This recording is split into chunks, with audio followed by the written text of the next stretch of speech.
exactly it is I do and how I get all the models that I work with.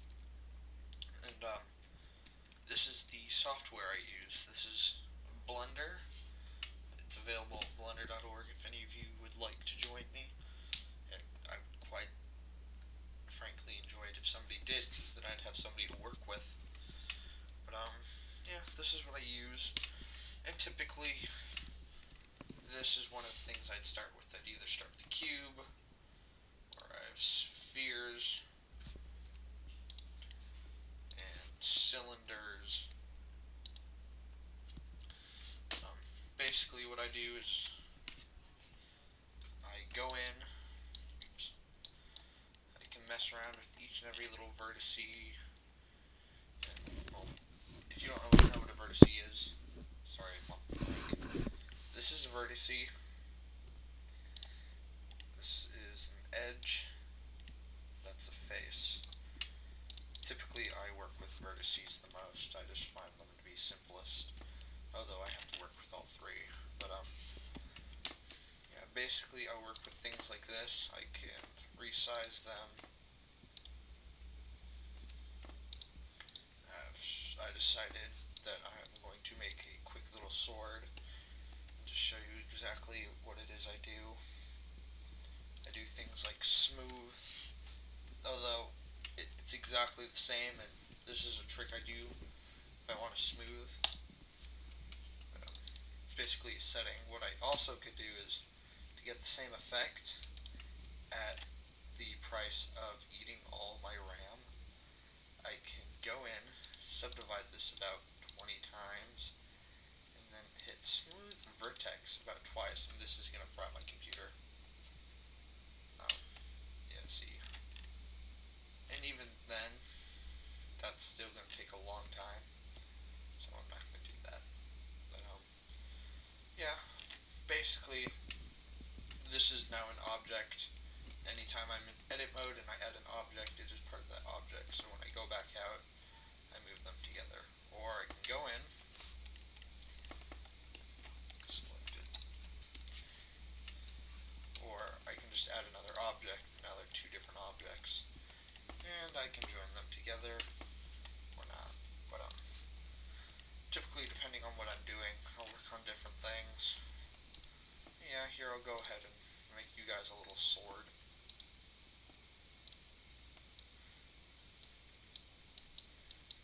It's very simplistic, and this is going to be a very basic sword. Probably making this look a little easy, but it's actually incredibly hard. And as these lines you see popping out of nowhere, I'm using keyboard shortcuts, which I've had to learn all from scratch. There's a ton of keyboard shortcuts, and when you learn them, which at first I didn't want to, because I thought, you know what, I can click the things, it'll go just as fast. I was wrong. Keyboard shortcuts split the time in half. Although if I wanted to, let's see, if I wanted to rotate that, I can go in here, rotate it. But yeah, join these together. And if I want to make a blade, as you can see, this is very simplistic.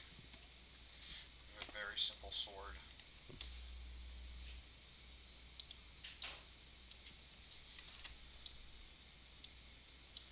And if you noticed, I can see just through about any of my models at the moment, because I'm currently on what is called wireframe view, which I like to use the most because it lets me see through all my vertices, so I can get to everything. Although this is what you would call, what is this called? I don't even know. Solid view. That's what I thought, but I wasn't too sure.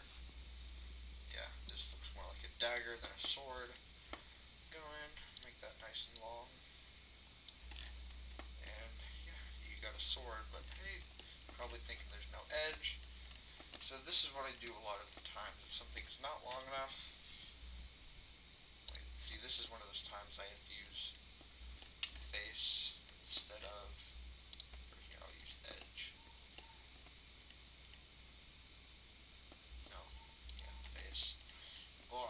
use face instead of vertice.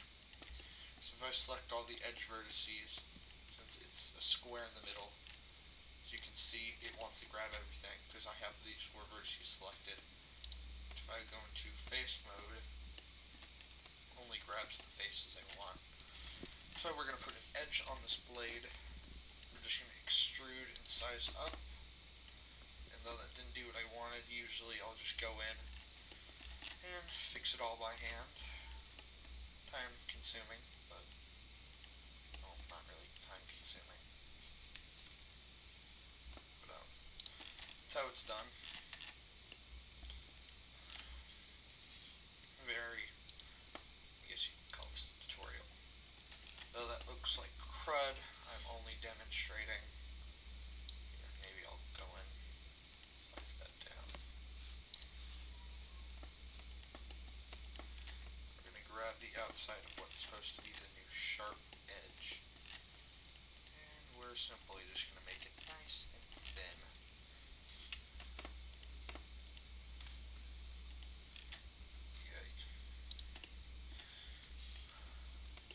Now it has the appearance of being, actually it still looks dull as hell, but it looks sharper. And because it's a sword, let's drop a hilt blade on there. That's not what I wanted. I wanted a sphere, not a icosphere. Okay, I'm failing. Yeah, a lot of times what I'll do is, I know this is making it look less spherical, but I'm going to want to make games, so we want to use low resolution, which means less vertices, which will make the game run faster. So, see, all I have to do is hit smooth, and it looks better. Now we're going to go out, we're going to take a picture of this. Here, if you don't know what this is, what I'm currently moving is a lamp.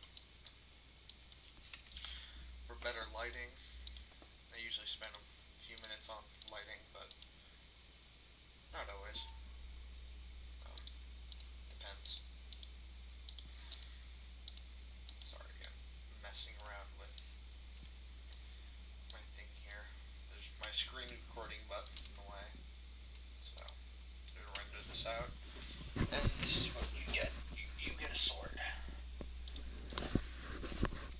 A lot of you guys asked the questions for... Oh, see, I forgot to join that sphere with it. I don't know why I deleted those. Here's the model for Frykit if DR. Oh, hey, look. Yeah. Oh, damn it. I forgot to save the model.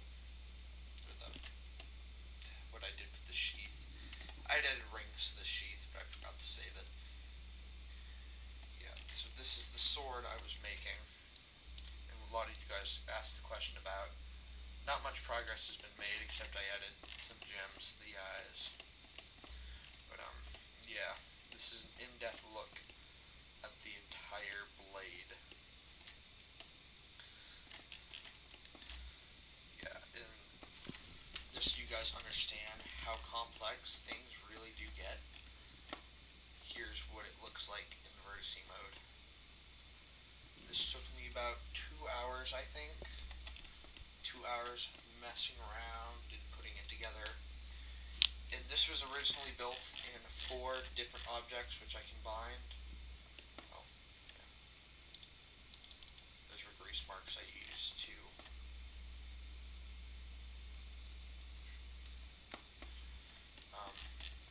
I used those for these hands right here. Basically, these hands were overlapping, which made a weird... When I rendered it out, it gave it a weird lighting effect. Here, I'm going to go into texture. Oh, okay, maybe texture's not working. We have a few bright lights. Yeah. These hands right here had a really weird looking overlapping view. That's because originally what I did for these was I just copied it over. I made one, flipped it upside down. So there was 2 copies of the hands where the vertices were lined up perfect and the faces were lined up perfect. And it gave it this weird overlapping crosshatch look, so I had to go and draw it and fix that up. So now they're both combined. Oh, why the reason you see a vertex back there is because it's a solid object. I usually, especially for blade and stuff, I'll work in a flat object and go out, build it. And what I'll do is go out, I'll put in a cube. What I'll do is I'll just go out, delete it so it's a flat face like this. And here, make a smiley face or something. Now I'm just gonna make a smile. Yay. Yeah, I'll go in, do something like that. When I'm finished giving it what I want it to look from that angle, I go in, extrude out. Now it's a 3D object. Well, it was 3D before, but now it's not just a plane. But that's what I did for the sword, which was originally, like I said, built in 4 different objects which were joined together. The objects were this piece. Here, I'll highlight it. Most of what it was.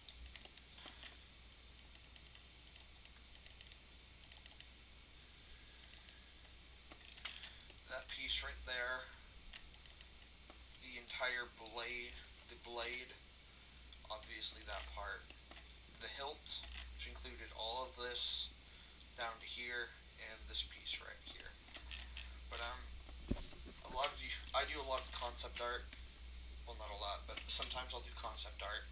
And other times I'll wing it. What I did for this one is I went in, I got a bunch of images of swords that I liked. I went in, and as I was building my sword, I went in and said, okay, I like this part of this blade, so I'm going to incorporate it into mine. So I didn't really copy them, but I got ideas from them, and it helped me shape them out correctly. From this sword, I got the base of my blade right there. And from this one, I got the overlapping. On mine, it's going to be a griffin, but on this blade, it was a horse. I know, at the moment, they're kind of ugly, but I'm going to go in and texture them so that they'll have feathers going over their heads. I'll explain to you what a texture is in a minute. But yeah, for the sharp part of my blade, I use this one. And I'm going to show off my nerdiness now. This was Conan's sword. This sword is named Lusterring. Don't know where it's from. This is Theoden's sword. This is Volmaros. Not sure where it's from. Gandalf's sword. This is the I don't know if this part of the sword's called. It's gonna fail. And this is the Elven Glass sword from Skyrim, which I'm currently playing. So yeah, that's basically how I do a lot of it. And here I'm gonna go show you something else I've been working on that has really good examples of texturing. That would be my iron armor. This is an armor set I've been working on. It's completely iron, and what texturing is, you can go in and select a textured face. It's basically how I color everything and make it look good. But if you look right here, I had to go in a separate thing, which is this, which is on my PC, and make this out. Basically, what happens is, there's our sword. It'll come out looking something like this, which is basically a 2D image of a 3D object that's been pulled out.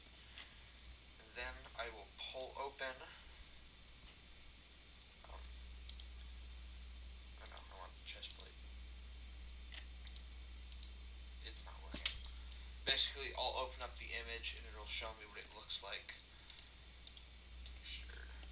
So you would get something like that, which lets me have these nice bolts, which I don't have to model them to save me render time, which is very important. And it gives me this nice iron texture that if you zoom in, you can obviously see where my seams are. But from out here, it doesn't look that bad. And everything else turned white because I'm not looking at a certain texture. But I'll render this out and show you what it looks like. And that is the full set of armor. It's not done. I gotta add hands. I haven't done anything with legs. He has to have a belt and side plates first. Sorry, pants. Yeah. Another thing texturing allows me to do is I'm going to get a nice zoom in on his shoulder here and show you something. I basically noticed I had a nice flat surface on his shoulder pad and I decided to put a decal on it. So I decided with this wolf. I thought this was really badass. I went in and worked that out. I could show you how I do that with my paint thing, but I really don't want to because my PC can be a stuttering arse and it annoys me. It sometimes runs like crap, but I know you're thinking I'm using a Mac. What are you talking about, PC? This is my Parallels desktop, which will allow me to play Skyrim, Portal, my little kid game, Warcraft 3. But this is what I use for texturing and stuff. Real simple. If you want to get into this, I would recommend Paint.net. If you don't have something nicer, it's extremely cheap. Wait, extremely cheap? Well, of course it's extremely cheap. It's free. Just like Blender is also free. I just put Blur. Wow. Blender.org. This is where you want to go, blender.org. You'll know it's real because it'll have that. Actually, I'm not sure if you can thank that for something else, but just go to the top one. It's blender.org. Thank God for Europeans because they're the people. It comes out of some European country. I don't know, and it's not loading. Damn. Well, I could show you, but you can go there anyway. Thanks for sitting with me for 17 minutes if you did. If you fast forwarded, thanks anyway.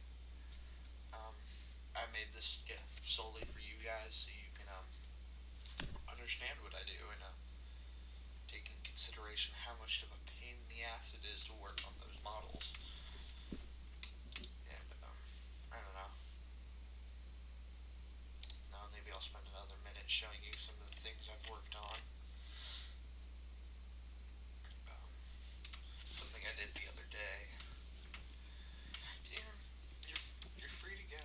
There's not much else I have to show you. I'm not going to build anything else. Build. Craft. That's a much nicer word. But I'm not using my hands. But modeling is the word I usually use.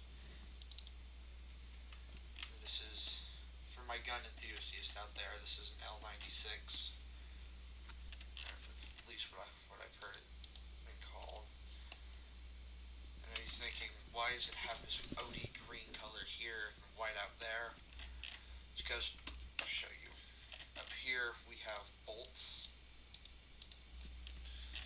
And it looks like it's all one piece, but basically what it is I got the color number for the OD green. Color number, you're like, what's a color number? Well, some of you will know. Most of you won't. So the color number for the OD green is 9AA3. No, that's not OD green. That's the specular for my OD green. 787F39, which is, this is the material I'm using for right here. Basically, for this part, it's what I showed you before. It's a texture using the exact same color, but there's bolts on it. I know I could have modeled the bolts, but like I said, low resolution equals better for gaming. Which is pissing me off because I realized I made really high really high res lenses up here. Nobody's even gonna see those very often. It's not pissing me off, but I just noticed that I was stupid. Yeah, and you're probably thinking, what are these? These are what I do to animate everything. See, it's one object, but this will move the vertices and things inside the object. And what these are for is I have an animation of this.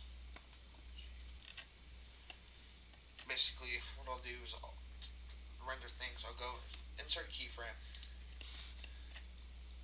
move ahead, I'll move this up and back. That's not going to work right because it's going to cut through something, but it's just an example. Once it moves back, I'll insert another keyframe.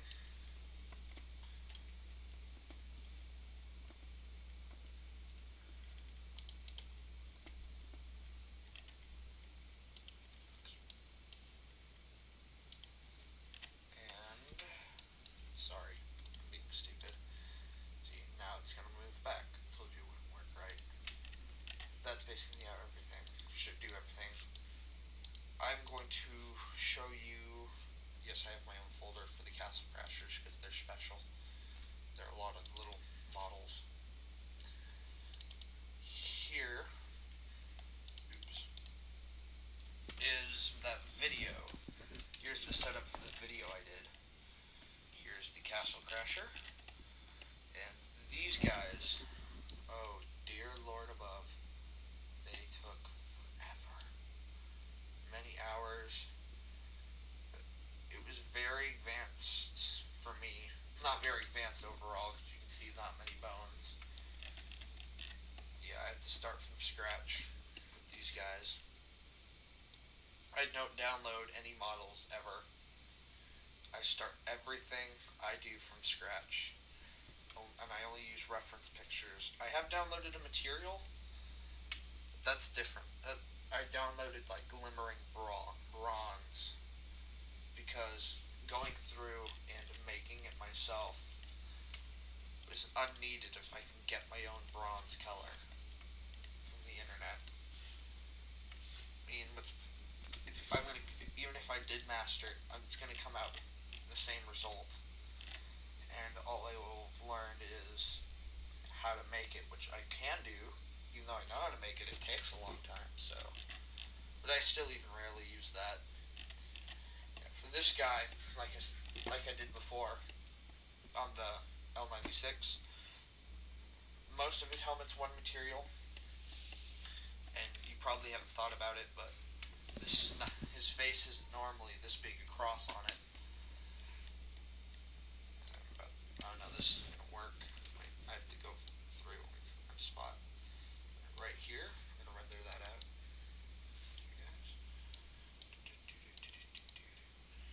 Yeah, it's usually smaller cross. What did I do to my left? Oh, there it goes. See, smaller, more curved. Same thing. Half of it is one material. Half the helmet's one material. Half the helmet's another material.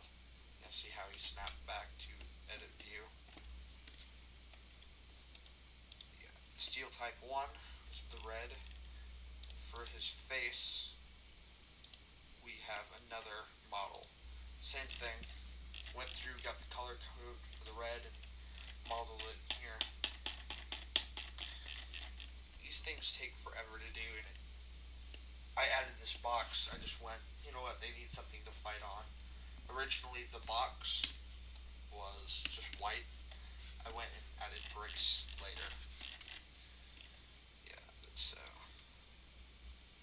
you guys want, I can't show you that. I can show you what the fight would look like from all one angle. Oh, ouch, I forgot. There's music or sound effects on the original version that I forgot to render out. Oh wow, I went 3 minutes past what I wanted to. Alright, I'm done here. Thanks for watching, guys. I hope this explains what I do, and yeah, hope you guys enjoyed it. I split my ears open because my headphones are on, and I forgot this had sound effects. Goodbye.